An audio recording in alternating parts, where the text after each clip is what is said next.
Hi hello all welcome to my channel Telugu audio books by voice of sisters. చాలామంది stories చూస్తున్నారండి, థౌజండ్స్లో views వస్తున్నాయి, కానీ ఒక్కరు కూడా సబ్స్క్రైబ్ చేసుకోవట్లేదు. ప్లీజ్ సబ్స్క్రైబ్ చేసుకోండి, ప్లీజ్ ప్లీజ్. గగన్ చెప్పినట్లు మీ వల్ల భూమి వదనకి నష్టం జరిగి ఉండవచ్చు, అందుకే అంకుల్ మీకు ఇచ్చి పెళ్లి చేశారేమో. ఒకసారి అంకుల్తో మాట్లాడితే నిజం తెలుస్తుందిగా అంటాడు దర్శన్. దర్శన్ మాటలు వింటున్న ఆకాష్ పిడికిలి బిగుస్తుంది. దర్శన్, ముందు నేను చెప్పిన పని చేయి అంటాడు ఆకాష్ సీరియస్గా. తన ల్యాప్టాప్ తీసి ఏదో టైప్ చేసుకుంటాడు.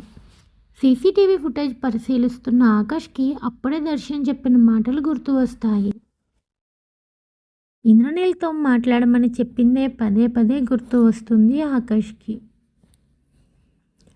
కన్నుల్లో నీళ్ళు గుండ్రంగా తిరుగుతుంటే ఫోన్లో ఒక్కొక్క నెంబర్ ప్రెస్ చేస్తూ బరువెక్కిన గుండెలతో వస్తున్న బాధను దిగమింగుకొని కన్నుల్లో నిండిన కన్నీటి వల్ల మొబైల్ స్క్రీన్ కనిపించకపోతుంటే మసకగా కనిపిస్తున్న కన్నులను తుడుచుకొని నెంబర్కి డయల్ చేశాడు ఆకాష్.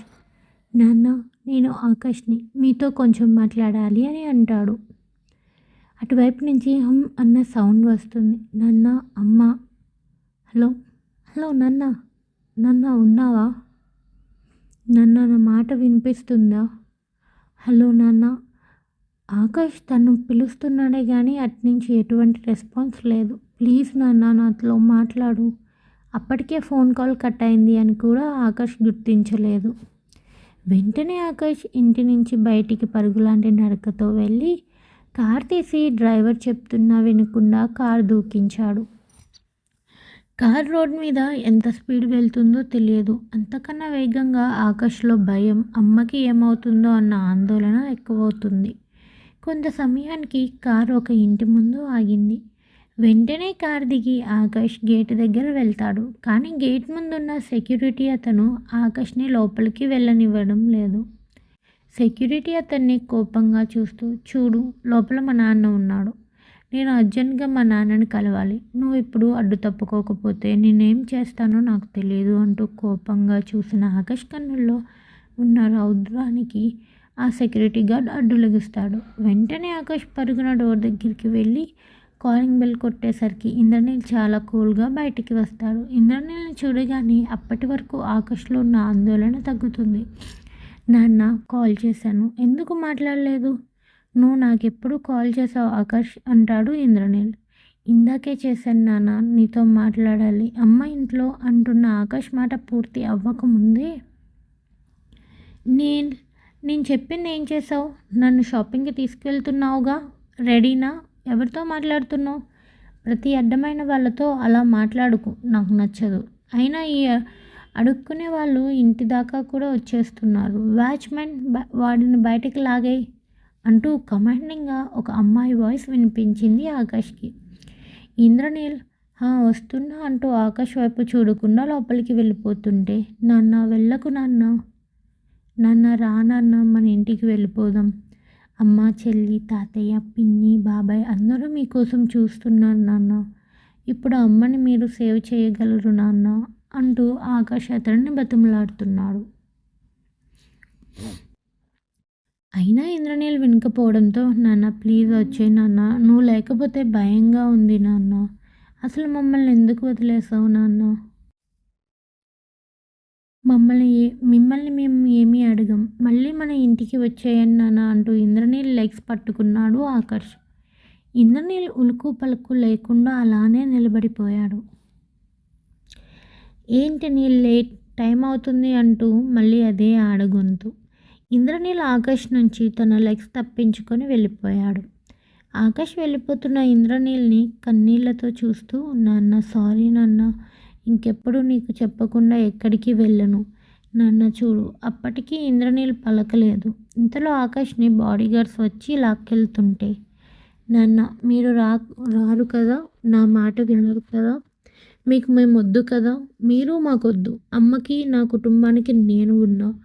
ఈరోజు కనుక మీరు రాకపోతే ఇదే లాస్ట్ సారి నేను మిమ్మల్ని నాన్న అని పిలవడం, అలానే మీతో మాట్లాడడం అని గట్టిగా ఒంట్లో నరాలు తెగేలా అరుస్తాడు.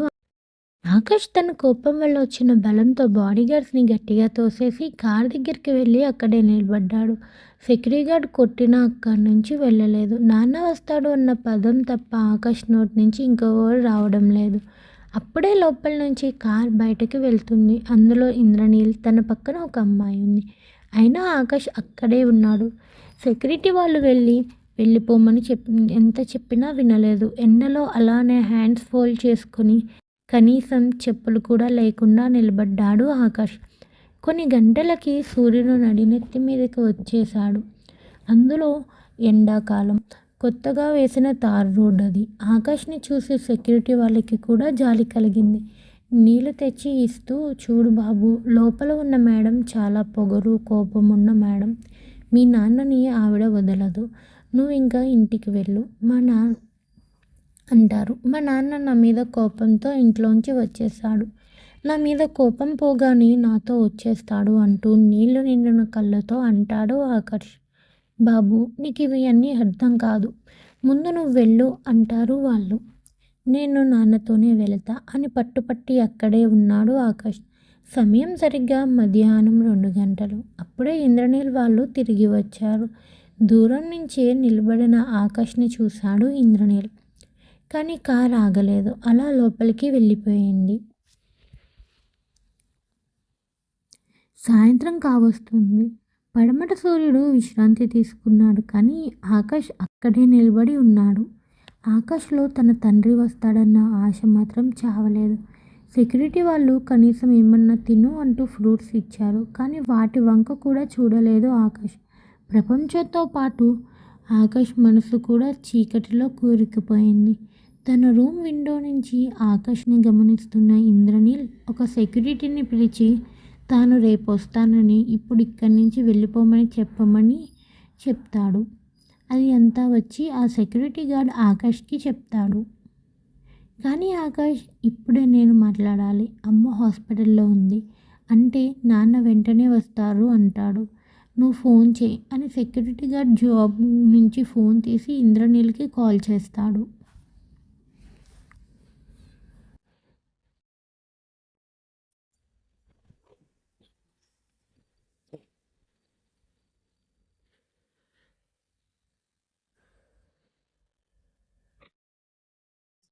ఫోన్ లిఫ్ట్ చేయగానే హలో, వెళ్ళిపోయాడా అని అడిగిన ఇంద్రనీల్తో, నాన్న, నేను చెప్పేది విను. సారీ, నా మీద కోపం అమ్మ మీద చూపించకు. అమ్మ స్టెప్స్ నుంచి పడిపోయింది. హాస్పిటల్లో ఉంది. నీ కోసం చూస్తుంది. నిన్ను తీసుకువస్తా అని అమ్మకి మాట ఇచ్చా. నువ్వు రా నాన్న అంటాడు ఆకాష్. అటు నుంచి మీ అమ్మ ఏం చచ్చిపోదులే. నువ్వు ముందు నా ఇంటి ముందు న్యూసెన్స్ చేయకుండా వెళ్ళు, లేదా పోలీసులకి కాల్ చేస్తా అంటూ అదే లేడీ వాయిస్ రావడంతో, హే, నన్ను ఏమన్నా పర్లేదు, అమ్మని అనే అర్హత నీకు లేదు. నీ వెనకాల కుక్కపిల్లలా తిరుగుతున్న మా నాన్న, సారీ, ఇప్పటి నుంచి నాన్న కాదు ఇంద్రనీల్, అతనికి కూడా లేదు. మూసుకొని ఫోన్ని పక్కన వాడికి ఇవ్వు అంటాడు కోపంగా ఆకాష్. మిస్టర్ ఇంద్రనీల్, ఈ రోజు నుంచి నీకు నా కుటుంబానికి ఎటువంటి సంబంధం లేదు. నీ నీడ కూడా నా కుటుంబం మీద పడడానికి వీల్లేదు అంటాడు ఆకాష్ కోపంగా. ఆకాష్నే చెప్పేది, ఒకసారి విను అంటున్న ఇంద్రనీల్తో, మిస్టర్ ఇంద్రనీల్, నువ్వు చెప్పాల్సింది నేను వినాల్సింది ఏమీ లేదు. ఈ రోజు నుంచి నాకు నాన్న లేడు అని గట్టిగా అరిచి తన హ్యాండ్లో ఉన్న ఫోన్ రోడ్కేసి గట్టిగా కొట్టేస్తాడు. అతని కోపం మొత్తం ఆ ఫోన్ మీద చూపిస్తాడు ఆకాష్.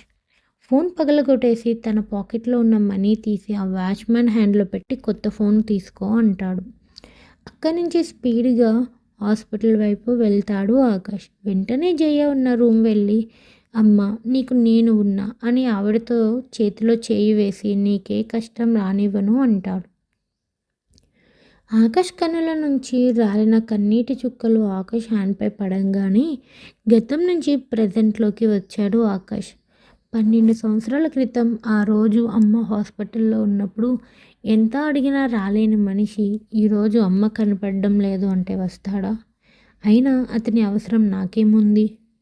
నేనే అమ్మని కాపాడుకోగలను అని మనసులో అనుకుంటాడు ఆకాష్. ఇప్పటి వరకు జరిగింది అంత గతం, అది మీకు అర్థమైందని అనుకుంటున్నాను. మరోవైపు భూమికి తన గతాన్ని అంతా చెప్తున్నాడు అఖిల్.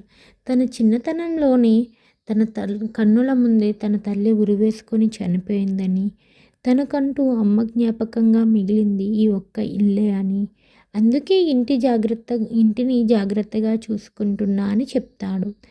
ఈలోపు ఎవరో అఖిల్ని పిలవడంతో బయటికి వెళ్తాడు అఖిల్.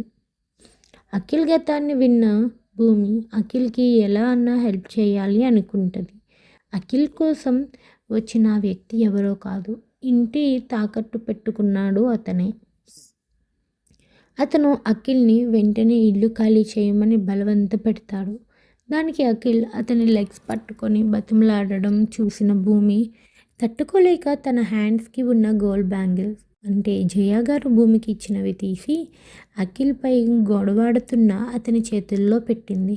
భూమి అలా చేయడం అఖిల్కి అండ్ ఆ అప్పు ఇచ్చిన అతనికి షాకింగ్గా ఉంది. అతను అరచేతిలో మెరుస్తున్న బంగారు గాజులను చూసుకొని చేతితోనే బరువు కొలుసుకొని అందులో వజ్రాలు కూడా ఉన్నాయని తెలుసుకొని, మేడం ఎవరు మేడం మీరు అంటూ కొంచెం బెండ్ అయి అడుగుతాడు అతను వినయంగా. అఖిల్, రహీం గారు ఆ గాజులు ఇచ్చేయండి, నేను త్వరలోనే మీ అప్పు తీర్చేస్తాను అని అతని చేతుల నుంచి ఆ గాజులు లాక్కోవాలని చూస్తాడు అఖిల్. భూమి అతని వైపు చూస్తూ, చూడండి ఇంకోసారి నా తమ్ముడి ఇంటి ముందుకు వచ్చి గొడవ చేశారు అంటే అస్సలు ఒప్పుకోను. అలానే అవి నా అత్తగారు ఇచ్చిన గాజులు, కొన్ని డేస్లోనే వాటి అమౌంట్కి డబుల్ అమౌంట్ వేసి ఇచ్చి అవి తీసుకువెళ్తా. ఈలోపు ఆ బ్యాంగిల్స్కి ఏమన్నా అయింది అనుకో అని సీరియస్ టోన్లో అంటుంది భూమి. అలాగే మేడం, అప్పటి వరకు పువ్వుల్లో పెట్టుకొని చూసుకుంటా. అఖిల్ గారు, ఇప్పటి వరకు మీకు ఇంత గొప్ప అక్క ఉందని ఎందుకు చెప్పలేదు అంటూ అక్కడి నుంచి వెళ్ళిపోతాడు ఆ గాజుల్ని చూసుకుని మురిసిపోతూ. వెంటనే భూమి లోపలికి వచ్చేస్తే వెనకాలే వచ్చిన అఖిల్, ఆగండి, అసలు మీ చేతి గాజులు ఎందుకు తీశారు అంటాడు కాస్త కమాండింగ్. దానికి భూమి, అక్కని అండి గిండి అంటారా అని నాకు తెలియదు అని ఫేస్ తిప్పేసుకుంటుంది. దానికి అఖిల్, సారీ అక్క అంటాడు. మొదటిసారి అక్క అని పిలిచిన అఖిల్కి అది విన్న భూమికి ఎక్కడా చెప్పలేని ఆనందం ఇద్దరికి. దేవుడిచ్చిన తమ్ముడి కోసం అది కూడా చెయ్యకపోతే ఎలా అంటూ త్వరగా ఫ్రెష్ అయ్యిరా, టిఫిన్ పెడతాను అంటుంది భూమి. అక్క, మీరేమనుకోకపోతే మీ గురించి తెలుసుకోవచ్చా అని అడుగుతాడు అఖిల్.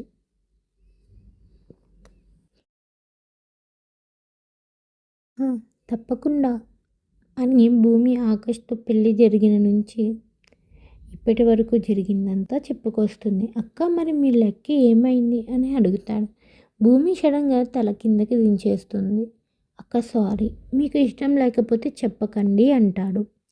కానీ భూమి, అదేం లేదు, నాకు 8 years ఉన్నప్పుడు నేను మా అమ్మ చెప్తున్నా వినకుండా రోడ్ మీద పరిగెడుతుంటే నన్ను పట్టుకోవడానికి వచ్చిన అమ్మని నన్ను ఒక కార్ గుద్దేసింది. అప్పుడు నేను నా గతం కోల్పోయాను అండ్ అప్పటి నుంచి నా లెగ్ కూడా ఇలా ఉండిపోయింది. నా వల్ల మా అమ్మ కొన్ని సంవత్సరాల పాటు కోమాలో ఉండిపోయింది. తన బాడీ అంతా ప్యారలైజ్ అయిపోయింది. ఎన్నో ఆపరేషన్స్ తర్వాత అమ్మ సృహలోకి వచ్చిన వీల్ చైర్కే పరిమితం అయిపోయింది. అమ్మ ఇప్పటికీ మాట రావు, సైగలు చేసేది, మనం చెప్పేది అర్థం చేసుకునేది. దానివల్ల మా నాన్నకి అన్నయ్యలకి నేనంటే ఇష్టం ఉండేది కాదు. ఇప్పుడు అమ్మకి ఆపరేషన్ అవుతుంది, అది సక్సెస్ అవ్వగానే నేను లెగ్ ఆపరేషన్ చేయించుకుంటాను అంటుంది భూమి.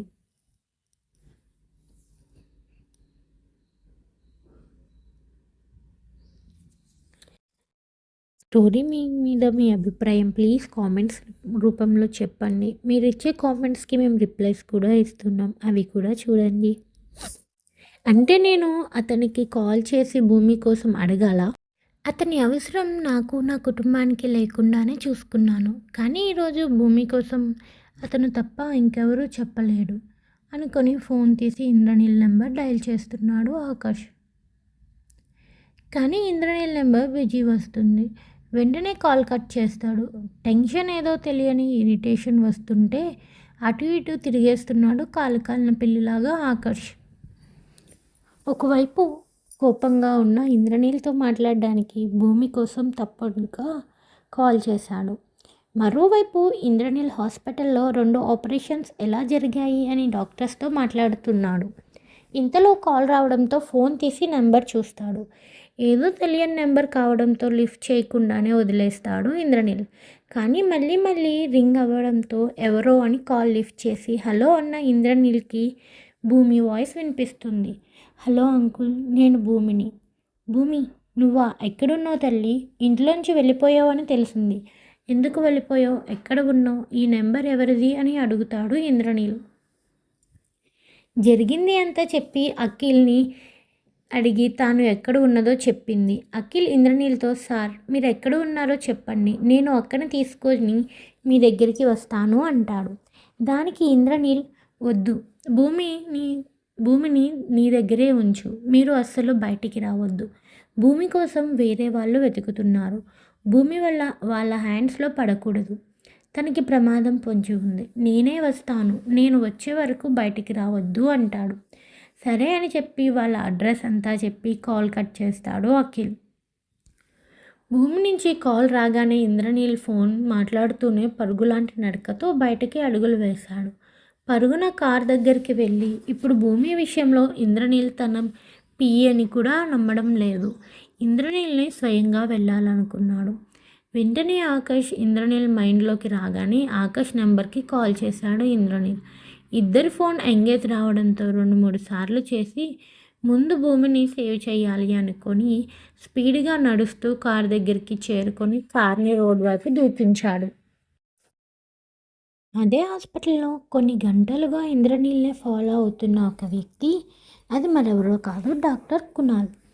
అమెరికా టీంతో భూమి తల్లికి ఆపరేషన్ చేయడానికి వచ్చిన డాక్టర్స్ టీంతో పాటు వచ్చిన డాక్టర్ కునాల్. మొదట ఇంద్రనీల్ని చూడగానే షాక్ అయ్యి వెళ్ళి మాట్లాడాలి అనుకుంటాడు. ఈలోపు ఇంద్రనీల్ డాక్టర్స్తో మాట్లాడడం చూసి తర్వాత అసలు వాళ్ళకి ఇంద్రనీల్కి సంబంధం ఏంటో తెలుసుకోవాలి అనుకున్నాడు.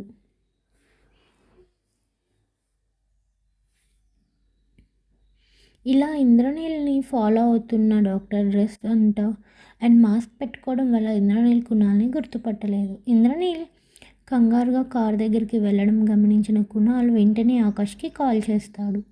ఇంద్రనీల్ కాల్ కలవడం లేదన్న చిరాకులో ఉన్న ఆకాష్ కునాల్ కాల్ చేయడం చూసి కాల్ లిఫ్ట్ చేస్తాడు.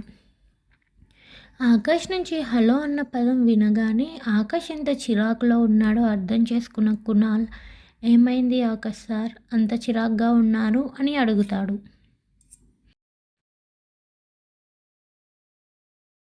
ఆకాష్ జరిగిందంతా చెప్పేసరికి నేను పూణేలోనే ఉన్నా అని తాను హాస్పిటల్ నేమ్ చెప్పి కొద్దిసేపటి క్రితం ఇంద్రనీల్ని కునాల్ చూసిన విషయం అండ్ ఇద్దరికి ఆపరేషన్ కోసం అమెరికా, జర్మనీ నుంచి పెద్ద పెద్ద డాక్టర్స్ని ఇండియా రప్పించాడు అని, అలానే ఆపరేషన్ చేసే ఇద్దరికి భూమి సంబంధం ఉందని చెప్తాడు.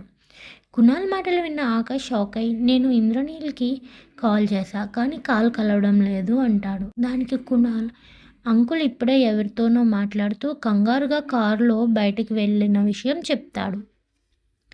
నేను అక్కడికి వెళితే భూమి గురించి ఏదన్నా తెలుస్తుంది ఏమో అని మనసులో అనుకున్న ఆకాష్ నేను వస్తున్నా అని కునాల్ ఫోన్ కట్ చేస్తాడు.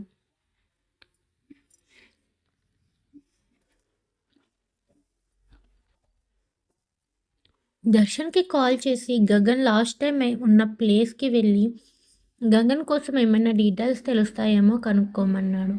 అలానే బెంగళూరు నుంచి, ముంబై నుంచి మన టీం వాళ్ళని తెప్పించమని చెప్తాడు ఆకాష్. ఆకాష్ కిందకి వచ్చేలోపే శ్రీ విరాజ్ని నడిపిస్తూ ఆనంద్ తాతయ్య గారు, సులోచన అప్పుడే ఇంటికి వస్తారు. వచ్చిన వాళ్ళ ముందు తలదించుకొని నిలబడ్డాడు ఆకాష్. తన తప్పు, తన అశ్రద్ధ వల్ల భూమి ఇంట్లోంచి వెళ్ళిపోతే అమ్మని కిడ్నాప్ చేశారని చెప్తాడు. ఆకాష్ మాటలు విన్న అందరూ షాక్ అవుతారు.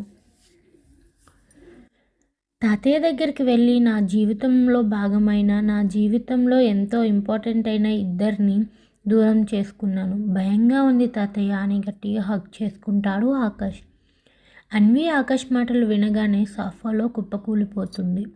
విరాజ్ శ్రీ నుంచి ఆకాష్ దగ్గరికి వెళ్ళి, అన్నయ్య నువ్వు అస్సలు కంగారు పడకు, వదిన అమ్మ క్షేమంగా మన ఇంటికి త్వరలోనే వస్తారు అంటాడు.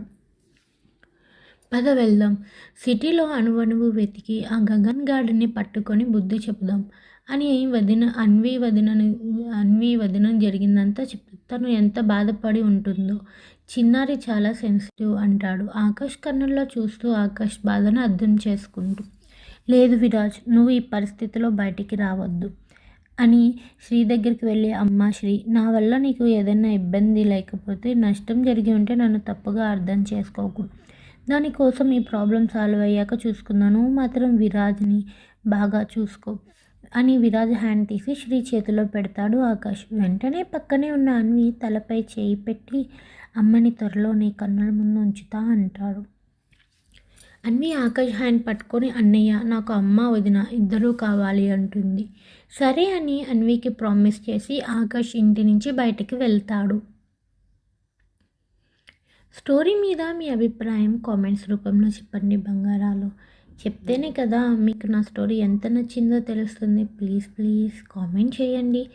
అలానే ఎవరైనా సబ్స్క్రైబ్ చేయకుండా చూస్తున్నారో ప్లీజ్ సబ్స్క్రైబ్ చేసుకోండి. ఎక్కువ సబ్స్క్రైబర్స్ వస్తే మాకు చూపించుకోవడానికి బాగుంటుంది కదా, ఫీలింగ్ కూడా బాగుంటుంది. ప్లీజ్ సబ్స్క్రైబ్ చేయండి. Thank you for watching. Please subscribe చేయడం మాత్రం మర్చిపోకండి.